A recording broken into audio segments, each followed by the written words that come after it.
catcher Giovanni Soto wins National League honors and a runaway National League Cy Young Award comes out today. There is no shortage of candidates for it. They include Kim Lincecum, CC Sabathia, Brandon Webb, and Philly closer Brad Lidge, who went 41 for 41 in save opportunities. Good. I'm going to get you a little bit of ice water. You have to go out dancing in the free world. Yeah. Look at it. We look out at the screen.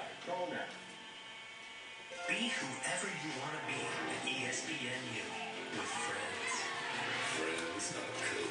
And college sports. Schools are cool.